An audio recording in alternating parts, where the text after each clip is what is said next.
ওই টাঙ্গাইলের সিঙ্গুলের চরের কাছের সিরাজগঞ্জের চর থেকে আমরা যে নৌকায় ওই রৌমারী ক্যাম্প থেকে সিরাজগঞ্জ চর পর্যন্ত এসেছিলাম, সেই নৌকাই যমুনার এই পারে আমাদের সিরাজগঞ্জের পারে চলে এলাম বেলকুচি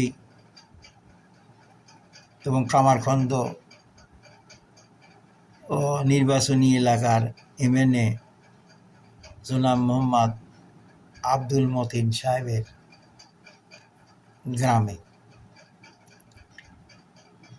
এসে দেখি যে উনি বাড়িতে নাই।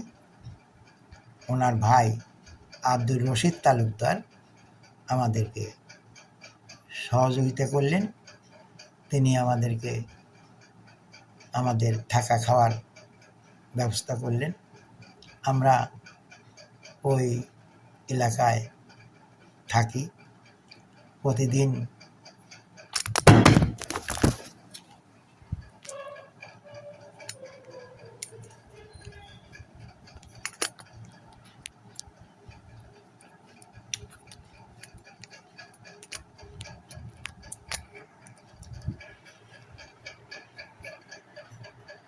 প্রতি রাতে কমান্ডার স্যার আমাদেরকে পাসওয়ার্ড দিতেন এবং কোনো কারণে আমরা পাকিস্তানি সৈন্যদের দ্বারা আক্রান্ত হয়ে ছত্রভঙ্গ হয়ে পড়লে কোথায় একত্রিত হব তিনি সেটা নির্দেশ দিয়ে রাখতেন।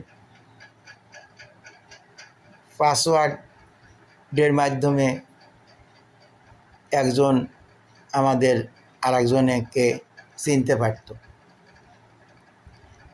এইভাবে কয়েকদিন থাকলাম। আমরা প্রতিদিন সকালবেলা অস্ত্রে ফুলতড়ি মারি। গ্রুপ করে করে আমরা বিভিন্ন জায়গা রেখি করি যে কোথায় আক্রমণ করা যায়, কোথায় কিভাবে কী করা যায়।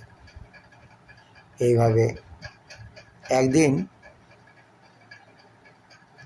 কমান্ডার স্যারের কাছ থেকে ছুটি নিয়ে আসলাম আমার বড় তাওই মহাশয়ের বাড়ি বেলকুচি উপজেলার মুকুন্দগাতি নামক স্থানে। এসে আমি যেই ওই উঠানের মধ্যে দাঁড়িয়েছি, তাড়াহুড়ো করে আমার তাওই মশাই এবং মামিমা আমাকে বড় ঘরে নিয়ে গেলেন। নিয়ে গিয়ে আমাকে বিস্তারিত বললেন তোমার বাবা মা তোমার জন্য পাগল পায় হয়ে বাড়ির সবাইকে নিয়ে ভারতে গেছেন, ভারতে চলে গেছেন তোমাকে খোঁজার জন্য। আমাদের এলাকাটা নিরাপদ না। আমাদের বাড়িতে প্রতিদিন রাজাকাররা এসে খোঁজ নেয় কোনো আত্মীয় স্বজন এলো কি না। তা মুহূর্তের মধ্যে যদি নতুন মানুষ দেখে তাহলে তারা ধরে নিয়ে গিয়ে স্থানীয় পাকিস্তানি ক্যাম্পে বা থানায় জমা দিবে। ইহাতে তারা নির্যাতন করে তোমাকে হত্যা করতে পারে। তোমার এখানে থাকা নিরাপদ হবে না। আমার মামিমা আমাকে খেতে দিলেন। আমি ওই বড় ঘরের মধ্যে খাওয়া দাওয়া করে তাই মশাই মামিমাকে প্রণাম করে আবার যুদ্ধের উদ্দেশ্যে রওনা হলাম। এইভাবে থাকতে থাকতে অক্টোবরের প্রথম দিক সুনির্দিষ্ট তারিখ আমার অত স্মরণ নাই, ছোট মানুষ, অত ডায়েরি মেনটেনও করি নাই। আমি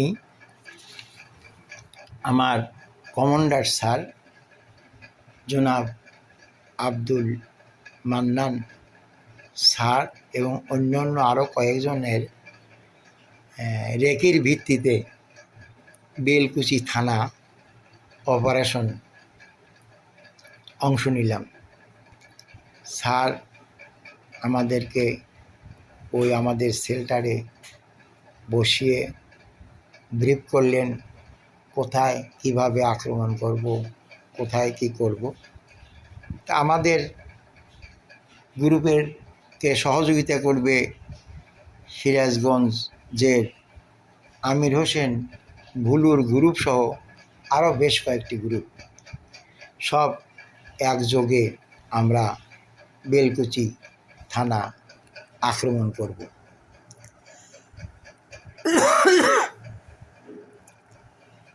কমান্ডার স্যারের ব্রিফিংয়ের ভিত্তিতে আমরা দুই গ্রুপে বিভক্ত হলাম। এক গ্রুপ কমান্ডার স্যারের নেতৃত্বে, আর এক গ্রুপ রবীন্দ্রনাথ বাগচির নেতৃত্বে। রবীন্দ্রনাথ বাগচির নেতৃত্বে যে গ্রুপ, সে গ্রুপের সিদ্ধান্ত ছিল যে তারা ওই মুসলিম লীগ নেতা আব্দুল মতিনের বাড়িতে আক্রমণ করে মতিন সাহেবকে ধরে নিয়ে আসবেন।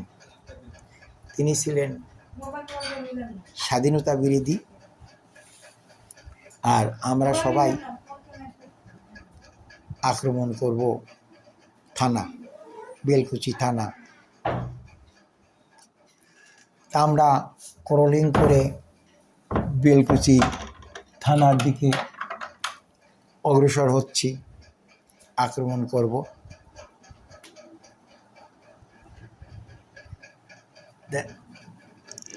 এর মধ্যে আমাদেরকে ওই থানার ডিউটি পুলিশ দেখে ফেলল। সে হুইসেল বাজিয়ে ফায়ার করল। আমার কমান্ডার স্যার ফায়ার করলেন। ফায়ার ওপেন করে তিনি নির্দেশ দিলেন আমাদেরকে ফায়ার করার জন্য। আমরাও ফায়ার করলাম। আমার কমান্ডার স্যার এবং আমি প্রায় এক জায়গায় অবস্থান নিয়েছি। কমান্ডার স্যারের বাম পাশে আমার অবস্থান, আমার ডান পাশে কমান্ডার স্যারের অবস্থান। অন্য অন্য জায়গা আমির হোসেন ভুলুর গ্রুপ বা অন্য অন্য গ্রুপের লোকজন আছে। তুমুল যুদ্ধ, শো শো করে গুলি আসছে। এর মধ্যেও কমান্ডার স্যার আমার প্রতি মায়া করে আমাকে বললেন, দেবেশ, মাথা তুলো না, গুলি চালিয়ে যাও। আমি গুলি চালিয়ে যাচ্ছি। আমার হেলমেটে এসে গুলি লাগলো। ভীষণ যুদ্ধ। পাকিস্তানি সৈন্যদের সাথে আমাদের সামান্য কয়েকদিনের প্রশিক্ষণের পাওয়া মুক্তিযোদ্ধাদের যুদ্ধ, একই চারটেখানি কথা। যাই হোক, যুদ্ধ হচ্ছে। তো ওদের মনোবল দুর্বল হয়ে পড়েছিল। ওই যারা বেলকুচি থানায় রাজাকার বা পুলিশ হিসেবে কর্মরত ছিল, তাদের পালানোর একটা রাস্তা ছিল। ওদেরই পরিকল্পনা ছিল যে আমাদেরকে পালাতে হইতে পারে, যে কোনো সময় মুক্তিযোদ্ধারা আমাদেরকে আক্রমণ করতে পারে। ওরা পালিয়ে ওই সোহাগপুর নদীতে ছিল একটা লঞ্চ, সেই লঞ্চে গিয়ে সবাই উঠে লঞ্চ স্টার্ট করে যমুনার মাঝামাঝি চলে গেল। ওরা আমাদের রেঞ্জের বাইরে চলে গেল। তা আমরা ওই যে পুলিশ পাহারা ছিল, সে আমাদেরকে কাছে সারেন্ডার করলো। আমরা দুইজন রাজাকারকে জ্যান্ত ধরলাম। ও রবীন্দ্রনাথ বাগচির যে গ্রুপ মতিন সাহেবের বাড়ি অপারেশন করতে গিয়েছিল, তারাও আসলো। আমরা বেলকুচি থানা আক্রমণ যুদ্ধে জয়ী হইলাম, আমরা বিজয় উল্লাস করলাম। ওই বেলকুচি থানার আশেপাশে যে সমস্ত দোকান বা বাড়িঘর ছিল এরা সব বাংলাদেশের পতাকা উড়িয়ে দিল, সবাই খুব খুশি। তা আমরা কিছুক্ষণ থাকার পর ওই রাজাকার দুজনকে নিয়ে এসে অন্য একটি গ্রামে আমরা শেল্টার নিলাম।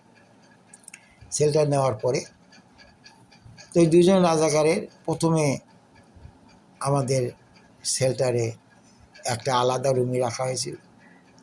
তা আমি আবার আমার কমান্ডার স্যারের কাছ থেকে অনুমতি নিয়ে ওনাদের কাছে গেলাম।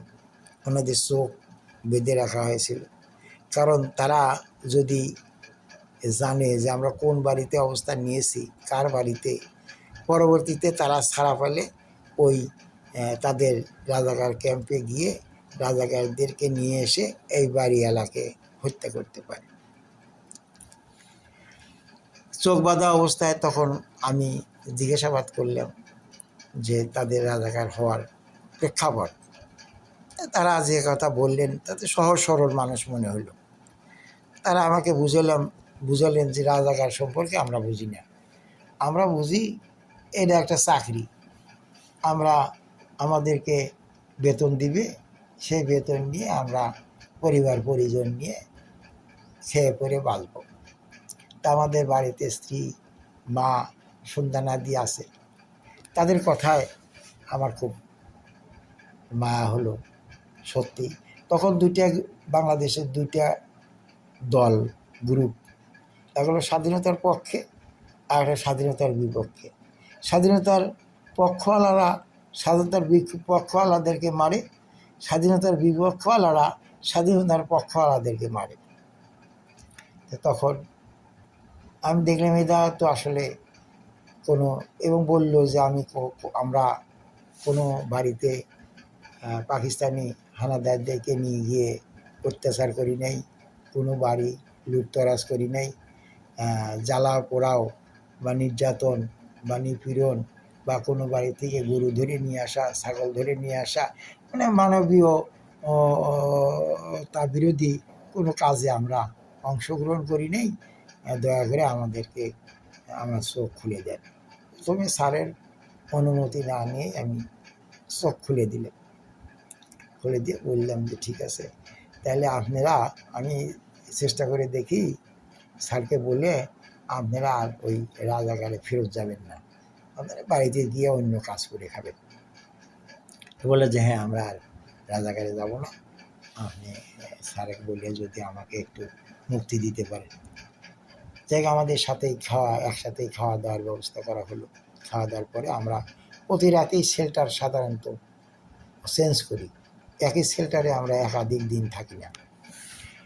তো শেল্টার চেঞ্জ করার সময়ে আমার কমান্ডার স্যার জনাব মান্নান, তা ওনাকে বললাম, স্যার ওনাদের সাথে তো কথা বললাম, ওনারা তো ভালো মানুষ মনে হলো, তো ওনারা তো ওই না বুঝিয়ে রাজাকারে গেছে, স্যার ওনাদেরকে ছেড়ে দেই, ওনাদের স্ত্রী পুত্র মা আছে বাড়িতে, তো ওনাদেরকে ছেড়ে দিলে পারে ওরা আর রাজাকারে যাবে না।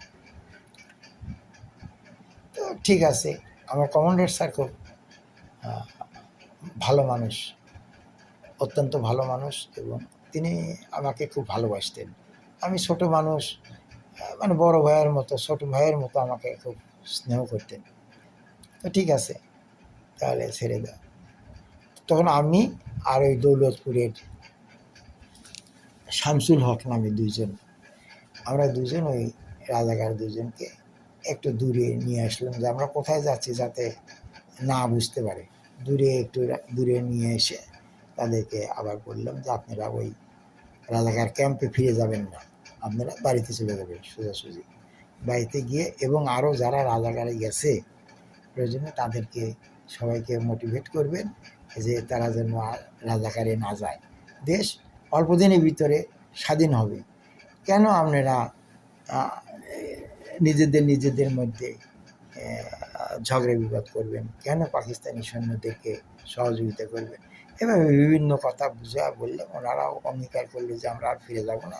তাই ওনাদেরকে ছেড়ে দিয়ে আমরা চলে গেলাম। পরদিন থাকলাম। থাকার পরে একদিন ওই আব্দুল হামিদ তালুকদার ছিলেন আমাদের গ্রুপের ঝাউলি গ্রামের, ওই আপনার কালিয়া হরিপুর রেলওয়ে স্টেশনের পাশের গ্রাম। উনি খবর দিলেন যে ওই কালিয়া হরিপুর রেলওয়ে স্টেশন হয়ে ট্রেনে আর্মিরা অস্ত্র নিয়ে আর্মিরা সিরাজগঞ্জ যায়। তা আমার কমান্ডার স্যার বললেন, ঠিক আছে, আমরা কিভাবে তাহলে ওদেরকে আক্রমণ করতে পারি। তখন ওই আব্দুল হামিদ ভাইয়ের নেতৃত্বে রেখে করে আসা হলো। আমরা ওই কালিয়া হরিপুর রেলওয়ে স্টেশনের ওখানে অ্যাম্বুশ করলাম। আমরা ক্ষেতের মধ্যে পজিশন অবস্থায় থাকলাম। আমার কমান্ডার স্যার মাইন পুঁতে রেখে আসলেন রেল লাইনে। ওই মাইনটা হচ্ছে ইলেকট্রিক মাইন, ব্যাটারি আছে, ব্যাটারি চালিত মাইন।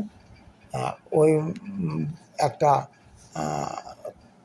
তারের মাথা থাকবে ওই মাইনের মধ্যে, আর অন্য পিছন থাকবে আমার কমান্ডার স্যারের হাতে। তা ওই দুইটা তার, এর মধ্যে দুইটা তার,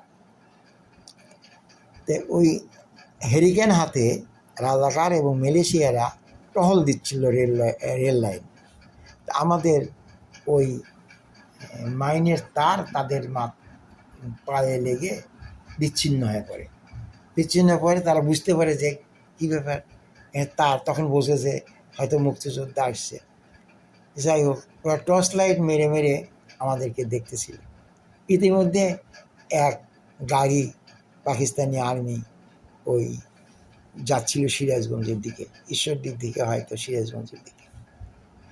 তো তারা ওই সিঙ্গেল দিয়ে স্টেশনে আর্মি গাড়ি থামায়া দিলেন। এদিকে আমাদের মাইন্ড তো আর ব্রাস্ট হওয়ার কোনো পথ নাই। তো ওই আর্মিরা নামেই অস্ত্র রেডি অবস্থায়, মানে আমাদের দিকে রেডি করে নামতে থাকলো। সব নামে ওই উর্দুতে আমাদেরকে বকাবকি করা শুরু করলো। এবং তখন আমার কমান্ডার স্যার এর বিবেচনা আসলো যে এই আর্মিদের সাথে আমাদের গ্রুপের যুদ্ধ করে পারা সম্ভব না। তখন তিনি আমাদেরকে উড্রু হওয়ার নির্দেশ দিলেন। আমরা ক্রলিং করে কিছু দূর পিছিয়ে আসলাম। তার পিছিয়ে এসে চলে আসলাম ওই কমান্ডার স্যারের বাড়িতে। কমান্ডার স্যারের মা আমাদের জন্য রান্নাবান্না করে রেখেছিলেন। ওখানে গিয়ে আমরা খাওয়া দাওয়া করে তারপরে উনি আবার ব্রিফ করলেন। এদিকে আমাদের গ্রুপও বড় হয়ে গেল।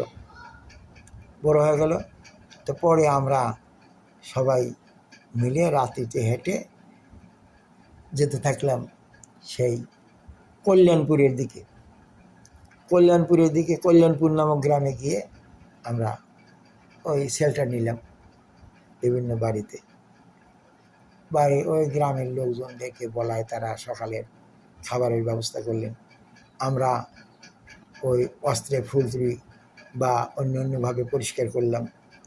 তা এখন আমরা প্রকাশ্যে আর্মির মতো পিটি প্যারেড করছি। তো ওই গ্রামেই ছিল দালাল। তারা গিয়ে হয়তো ওই পার্শ্ববর্তী আর্মি ক্যাম্পে জানাইছে যে মুক্তিযোদ্ধারা এসেছে। তখন ওখান থেকে আমাদেরকে ধরার জন্য কিছু রাজাকার আর মালয়েশিয়া আসতেছিল।